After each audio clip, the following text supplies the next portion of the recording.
Hashtag the blood that spoke, the silence that broke. In Port Charles, truth rarely arrives like a thunderclap. It seeps in through hairline fractures, an anomaly in a lab panel, a memory that will not quiet, a look that lingers too long on a child's face. It is the incremental weight of 100 small certainties, and then, all at once, it is a verdict. Jason had spent years distrusting anything that claimed to settle questions about identity, having lived inside a body that had, more than once, been treated like a vault for someone else's history. And yet here he was, consenting to a test designed not for tabloids or custody hearings but for the messy borderlands where medicine meets the tangle of Port Charles lore, experimental sequencing to pierce the fog of chimerism and memory tampering. The test was quiet as a prayer, clinical and unromantic, blood drawn, chain of custody seals clicked shut, the hum of machinery that does not care about heartbreak. When the results returned, the room did not change. The light did not shift. But Jason's life did. He was the girl's father.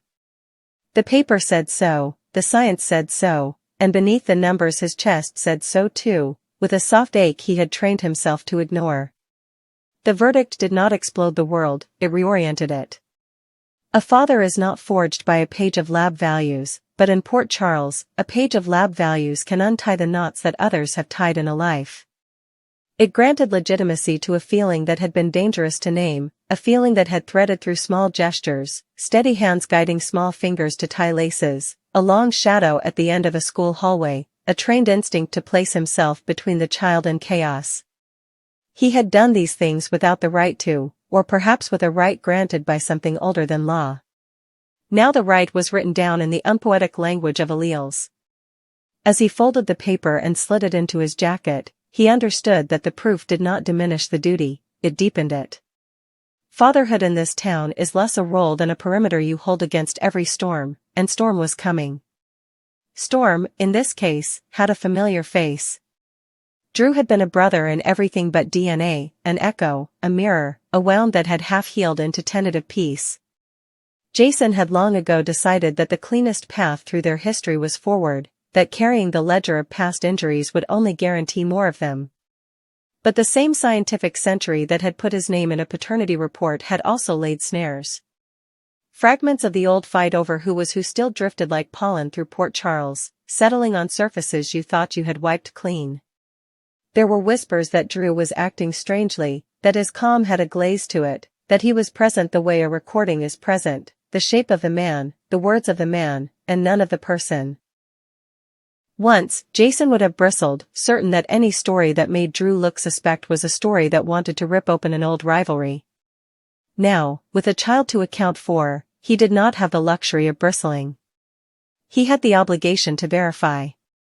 The idea of a special test had not come to him by accident. Port Charles is ruled by two systems, the formal one that issues court orders and hospital bracelets, and the infernal one that moves through back corridors where favors are currency. A few calls assembled the apparatus, an independent lab with protocols for edge cases, a geneticist who had once owed him her life, and a courier who had learned long ago how to disappear inside daylight. It was that same parallel infrastructure that made it possible, when the rumors about Drew hardened into patterns, to get him where he needed to go without making a spectacle out of it. The building they drove to did not look like a hospital. It looked like money laundering, a square of glass and hope. Inside, it was less glossy, neutral paint, the regulated cheer of waiting rooms, the scent of sanitizer persistent as a sermon. This was a place that knew Port Charles's particular brand of broken, a place that had seen soldiers come back with machinery where loyalty should be and victims who flinched at doorbells because a ring once meant a trigger word. Jason did not deliver Drew like a prize or a prisoner. He delivered him like someone carrying the last fragile artifact of a lost expedition. There was no point recounting what had been done to both of them back when their names were switches that could be flipped. There was no point naming the architects who had long since slipped out of reach, or had been buried with the secrets in their pockets. All that mattered was what still lived in a mind that appeared intact but might have been trellised into someone else's garden. The intake physician talked in phrases designed to calm, differential diagnoses, evidence-based protocols, reversible interventions, as if the right nouns could undo black ops. Jason spoke little, Because he is someone who believes that adding words to a problem does not make it smaller. He signed forms. He answered what he could. He stepped back and let medicine do what it could before the darker arts were required. Testing minds is less elegant than testing blood. Brains do not yield to neat graphs. They flicker and contradict, they conspire to protect what harms them. But even minds leave fingerprints, and within hours a pattern began to emerge. It was not the sloppy chaos of stress, nor the diffuse fog of mood. It was linear. It was careful. It was designed to be unnoticed until it was activated. Neuropsychologists have a polite vocabulary for this, one that can be documented and billed. Port Charles has its own vocabulary: conditioning, programming, triggers, words shaped by alleys and warehouses and laboratories that were never acknowledged on hospital tours. The clinicians spoke of dissociation and implanted behavioral loops. Jason heard ghost code. He had been the repository of it once, or close enough. He recognized the emptiness that looks like serenity. He recognized the slight delay before a question lands, the recalibration required when a person does not have access to all of himself. He did not want to recognize any of it in Drew. The findings did not just illuminate Drew, they cast light backward onto years. Suddenly, choices that had made no sense, alliances that violated loyalties, silences that functioned like attacks, clicked into an array. To say the word brainwashing sounded melodramatic, a relic from paperbacks left in airport kiosks.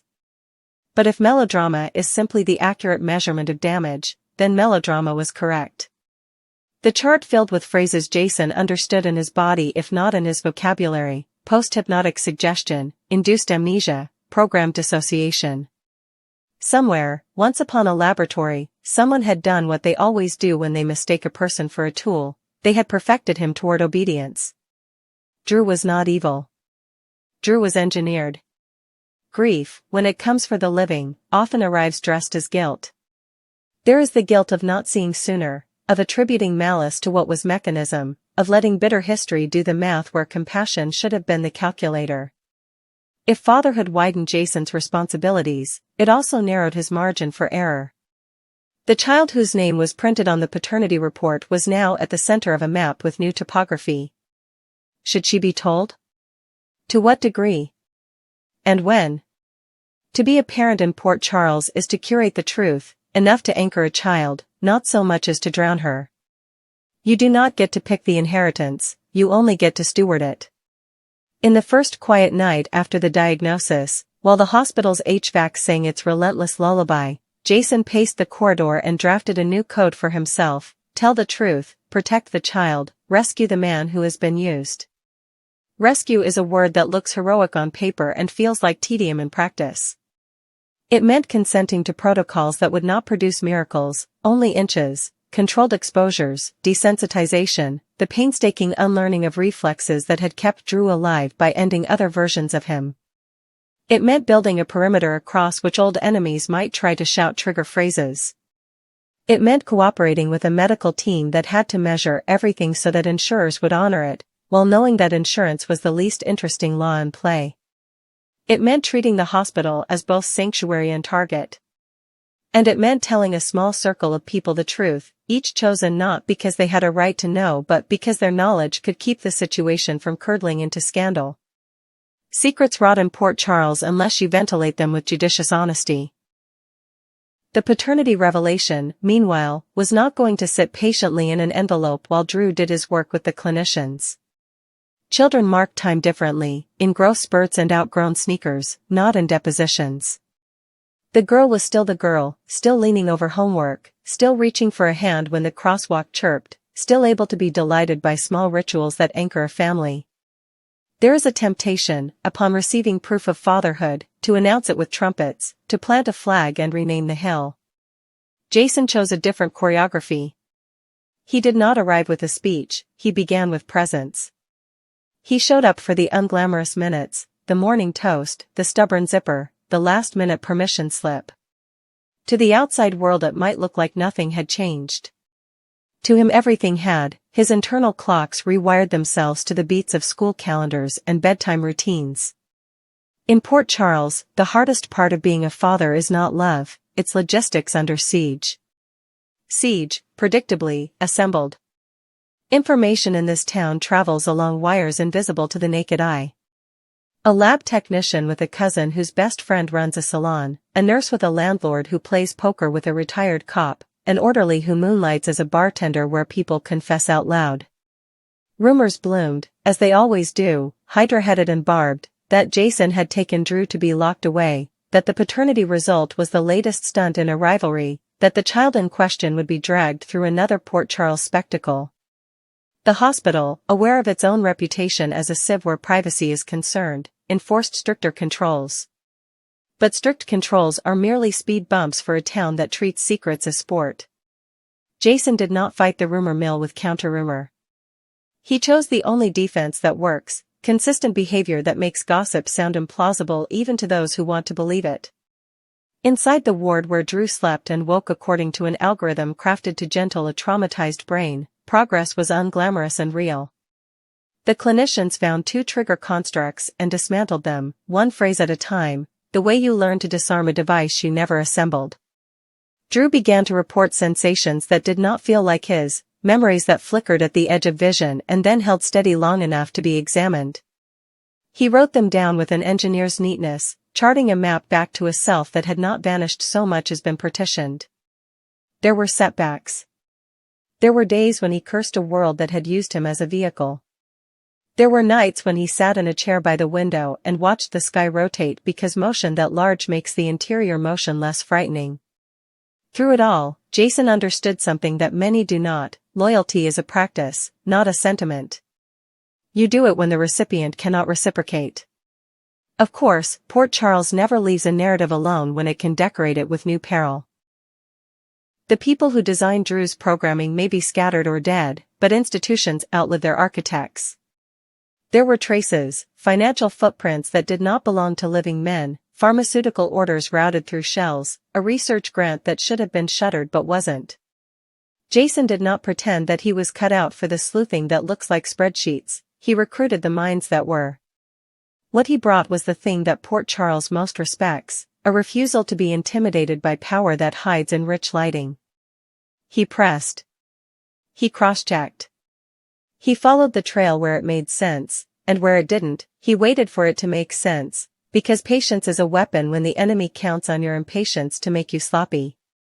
The same day the hospital declared that Drew's risk profile had decreased, a door in the mystery cracked open, a clinician recognized a design signature embedded in an obsolete file. The story was not over. It was merely ready to be told in daylight.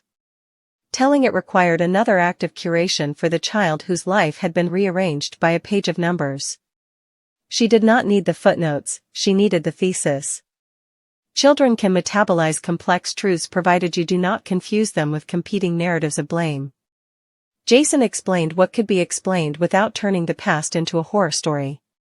He emphasized what all good parents in Port Charles eventually emphasize: you are not a prize to be fought over, you are a person to be cherished. Fatherhood would not be proven by a custody document but by 1,000 acts of stubborn tenderness.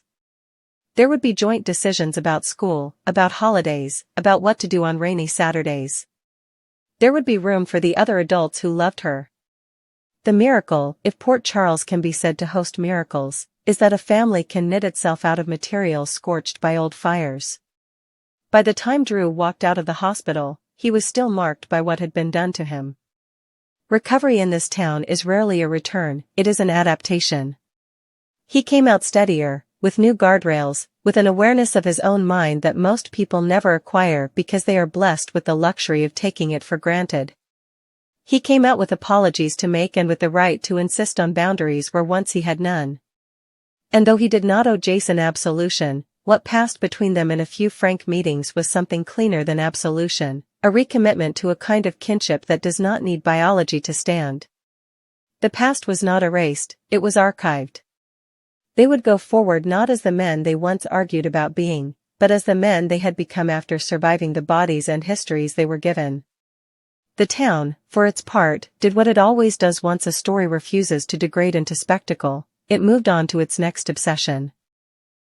The chatter dimmed, not because people lost interest in drama but because this particular drama had been starved of the oxygen of scandal. What remained were practicalities and promises. There were appointments on the calendar for follow-up scans and parent-teacher meetings. There were new habits that replaced old triggers. There were Sundays when nothing happened because nothing is sometimes the holiest thing that can happen in a home that has been heated by crisis.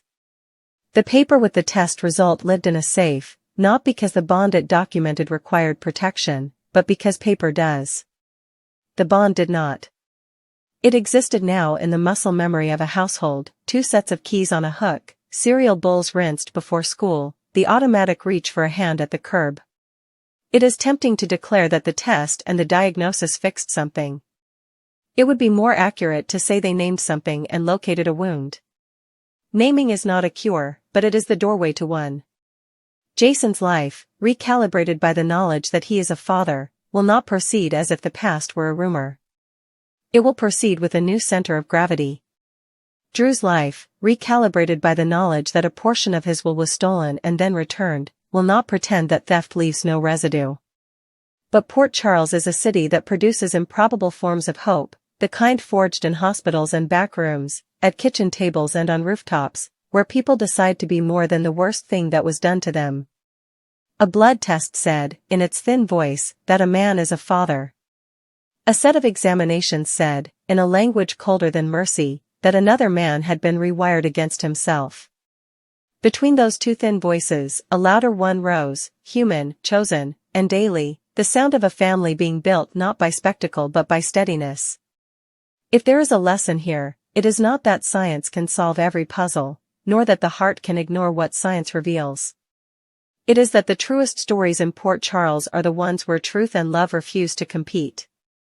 The blood spoke. The silence broke. And on the far side of both, people did the unglamorous, valiant work of staying.